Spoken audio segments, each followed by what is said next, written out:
Hey, what's up guys, Tony here, and as I had mentioned in my commentary yesterday, I had created a pitcher, and this is it, Chester Anderson. If you missed that, what I did is I actually put myself on the Red Sox because I want to play on an American League team, and I was going to pick the Yankees. I was going to pick the Indians, but they're pretty full. You know, they got a deep staff, so I decided to go with the Red Sox. That way I could pitch against the Yankees. So what you're noticing here is I'm going to take the first 500 points that I have, and I'm going to put them towards things. Now, what you could do, ideally, now I don't do this because that's just the way I like to approach this game. You could take those first 500 points and apply them to the first set of goals that you have, but I choose obviously not to. What I'm going to do is I'm going to adjust stats that I know are going to become helpful. So I did stamina, I did fastball velocity, I did hits, strikeouts, and control on my 3 pitches. And so I skipped that part because I went and loaded my sliders because I have sliders set for like velocity. But that's pretty much it. Not like pitching my player's velocity, but like the pitch speed because I have it adjusted. So I can't remember like which one's which. So like how far I have it adjusted, so I don't want to get all screwed up. So anyways, this is a pitching training. This is like I should have looked at the thing. It's like a spot pitching training. I can only use the slider, and I have to obviously hit that red spot. And so what this does really are 2 things. You get a feel for your pitches and the way he pitches, and you also level the pitches up. So you'll see like control and break get updated. You know, 6 and 3 points, that's a pretty small amount. But once you get the hang of it, you kind of have an idea of where your pitches are going to go, and you can kind of predict that later on. That in itself will actually change. I know I just said that, and I said it was like it was gospel or something. But if your pitcher loses confidence in a pitch, then it'll go anywhere. You know, you might want it to go to the outside corner, and he'll throw it inside, and it gets really frustrating because you're sitting here going like, come on, man, you're a professional pitcher, hit your spots. You know, all you do all day is pitch, throw the bullpen, throw a baseball around. You should have a good indication of where you're going to throw this pitch. That's actually a pretty good pitch right there, inside on a left-handed hitter. Yeah, but anyways, these are important. You know, I usually ignore them with Scott McLean doing training. I just usually do points, but this is going to be important because the knockout pitching or any sort of simulated game pitching is going to give me free points. All I got to do is spend the time to do it. So what we're going to do now is we're going to jump into our very first. It's not start because you don't start. You start in the bullpen before you get to actually hit the starting rotation. So you have to spend. I think it's the first goal. You know, once you get through the first set of goals, then you get bumped up to the starting rotation. Sometimes not. So we're going to see how long it takes for good old Chester Anderson here to make it. And let's see here. What I have him pitching with, if you didn't notice, Jake Peavy style. Oh, and this is something also I do for all the created pitchers that I have, which is 2 now. I warm them up because what you're doing is you're creating confidence in your pitch. Every time you throw it for a strike, you're getting more and more confident in your pitch. So if you look in the bottom right-hand corner, or sorry, top left, like mid left-hand corner, you'll notice a bar. Every time you throw a ball, that confidence goes down. Every time you throw a strike, it goes up. And in the games, every time you get someone out with a pitch, it goes up. If you get someone looking, it goes up a lot. So you gain and lose confidence in a pitch as the game goes on. So if someone's like just hammering your fastball, you lose confidence in that. And what that means for your pitch is that it's tipped to the hitter. So if you throw a fastball, and you have no confidence in it, they're going to see that, and they're going to hammer it if it's over the plate. And if it's all the way up, then they're just not going to handle it that well. So, I mean, if you're on fire, your pitches are working.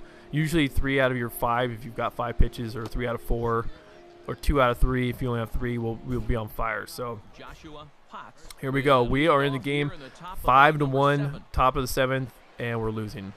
And so pretty much when you're a relief pitcher, you want to get in there, you want to throw strikes, you really don't want to dance around with the hitters, you just kind of want to go after these guys.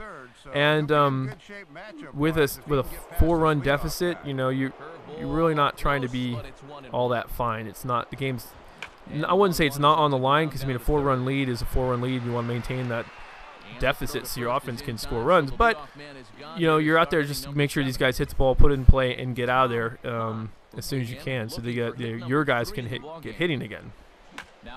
Now, there is something about the early stages of this game, and even at Major League level, like one of my other players is at, there is this tendency for the computer just to make you have a very bad day. And you'll notice what I'm talking about. There's not this hitter, but the next hitter.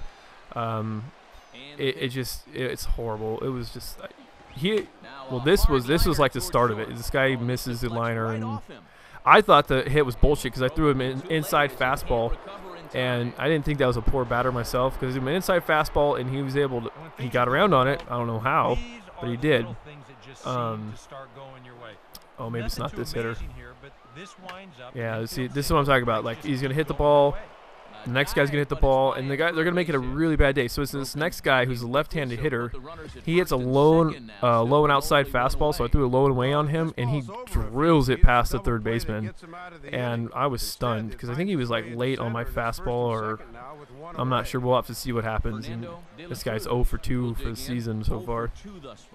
But yeah, it's just crazy. Oh, also, I forgot to mention this yesterday, which I intended to mention was. Oh, that's right. He was ahead of the slider, and so he was looking fastball, and I go give him a fastball low and away, and he goes and drills it right past the third baseman, like right on the line. I was just like, come on, really?